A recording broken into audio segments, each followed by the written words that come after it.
ইমাম মাহদি, আপনারা পাগল হয়ে যাবেন যেহেতু দিনের মহব্বত আছে আপনাদের, আপনারা চারিদিকে ইসলামের কষ্ট, অবমাননা, জুলুম, মুসলমান মারা যাচ্ছে, ইমাম মেহেদি বোধহয় এসে গেল, খোঁজ কোথায়? হেরিকেন জেলায় আমরা ইমাম মেহেদি খুঁজি। গত ১৫০০ বছরে মুসলিম উম্মায় তা ৩,০০০ ইমাম মেহেদি বেরোইছে, এবং ৩,০০০ ইমাম মেহেদির দলিল হলো স্বপ্ন আর কাশ। আমাকে আল্লাহ আরশের উপর নিয়ে মেহেদি বানাইছে, আমাকে নবীজি নিজে মেহেদি বলে গেছে। আমাদের হুজুর যে মেহেদি, আমরা ৫০ জনের স্বপ্ন দেখেছি, নবীজি বলেছে, ব্যাস মেহেদি। মেহেদি তো মেহেদি, তার পিছনে লোকজন ছুটলো, কিছু মরল, কিছু গেল, শেষ। কথা বুঝতে পেরেছেন? সর্বশেষ একজন মেহেদির কথা না বললেই নয়, খুব নাম করা মেহেদি, তাও মক্কার মেহেদি, তাও কাবা ঘরের মেহেদি। ১৪০০ হিজরি মানে ৮০ সালে, ১৪০১ না ১৪৮০-তে মক্কায় পহেলা মুহররম ফজরের নামাজের সময় অনেক কফিনে লাশ গেল। কফিনে লাশ খাটিয়া থাকে না, তখন অত সিকিউরিটি ছিল না, অনেক লাশ গেছে, লাশ রাখা আছে। ফজরের নামাজের পরে ইমামের সামনে লাশ দিয়ে জানাজা হবে। ইমামের সালাম ফেরানোর পরে লাশগুলো থেকে অস্ত্র বের করে চারিদিক ঘিরে ধরলো যে ইমাম মেহেদি এসেছেন। ইমাম মেহেদির হাদিসে আছে, ইমাম মেহেদি বেরোনোর পরে হাজারে আসওয়াদ আর মাকাম ইব্রাহিমের মাঝখানে তার হাতে বায়াত হবে। তো উনি মাঝখানে দাঁড়ালেন, ওই কাবার ইমামের বললেন বায়াত করেন। কাবার ইমাম রাজি হলো না, তাকে গুলি করে মেরে ফেলে দিল। এরপরে ওরা মসজিদে হারামের ওই মিনারা দেখেছেন তো, এখন উঁচু উঁচু মিনার, সব উঠলো এবং এলান করলো ইমাম মেহেদি বেরিয়ে গেছে, বায়াত হন সবাই। বিষয়টা কি? জুহাইমান নামে একজন মদিনার জামিয়া ইসলামিয়ার ফারেক, খুব নেককার, আল্লাহওয়ালা, বুজুর্গ, এইরকম লম্বা দাড়ি, টাকনু পর্যন্ত যা, টাকনুর নেসপেসাক কাপড়, এলাকায় মানুষ খুব পছন্দ করে। জামিয়া ইসলামে মদিনার উস্তাদেরাও খুব মহব্বত করেন। তাকওয়া, পরহেজগারি, দিনের দাওয়াত।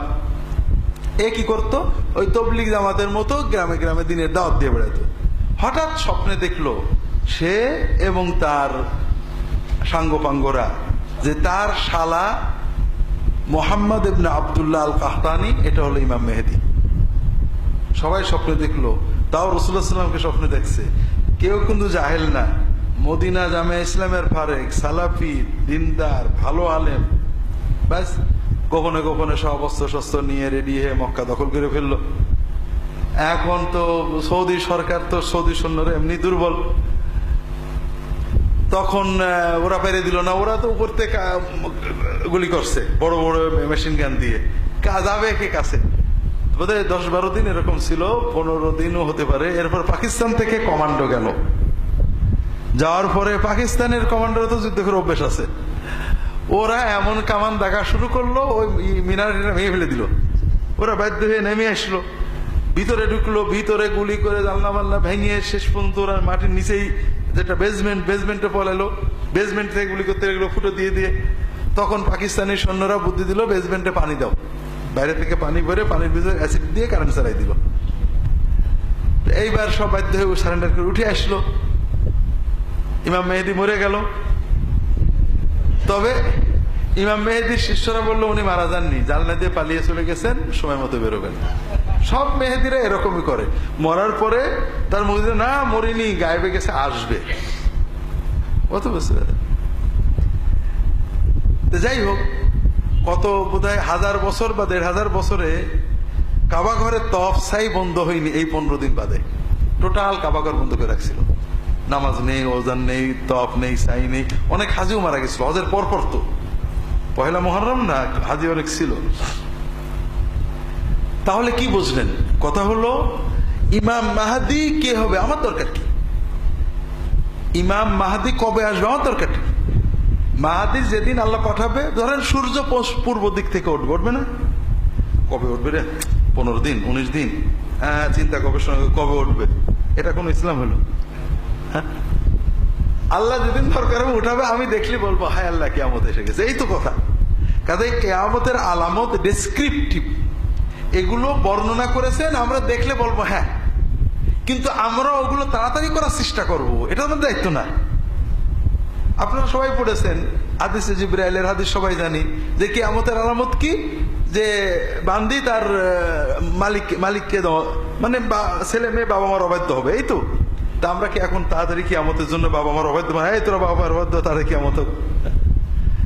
এগুলো ডেসক্রিপটিভ, বর্ণনামূলক। কিয়ামতের আগে এগুলো ঘটবে, আমরা এগুলো মাথায় আনবো না। যখন দেখবো যে মক্কায় ইমাম মেহেদী রাজত্ব হয়ে গেছে, ঠিক আছে বাবা তুমি ওকে এগো, আমরা আসি বাংলাদেশে। কথা বুঝেননি? যেখানে ইমাম মাহাদি আসবে মক্কায়, সেখানে সিরিয়ার সৈন্য আসবে, ইরাকের সৈন্য যাবে, আমাদের বাংলাদেশে ইমাম মেহেদী বেরোয় আর তার পিছনে বাঙালি ছোটে। আর আপনারা ইমামরা এগুলো ক্লিয়ার বলতে পারেন না। ক্লিয়ার বলবেন যে ইমাম মাহাদি আসবে মক্কায়, এই দেখো হাদিসে আসছে, আমার ফেকুল আকবরে পাবেন, তার হাতে বায়াত হবে এসে হারামের পাশে, সিরিয়ার সৈন্য আসবে তার বিরুদ্ধে, ইরাকের সৈন্য যাবে তার বিরুদ্ধে, তার হাতে খোরাসান থেকে সৈন্য যাবে, বায়াত হবে, তখন আমরা বলবো হ্যাঁ থ্যাংক ইউ, তুমি চালো, আমরা আসি। কথা বুঝতে পারেন? সেখানে বাঙালি লেখা নেই, পড়া নেই, মেহেদি আছে, এখন বেরোচ্ছে সব তার পিছে। কাজেই এগুলো হলো মানে একেবারে ভয়ঙ্কর গোমরাহির উৎস।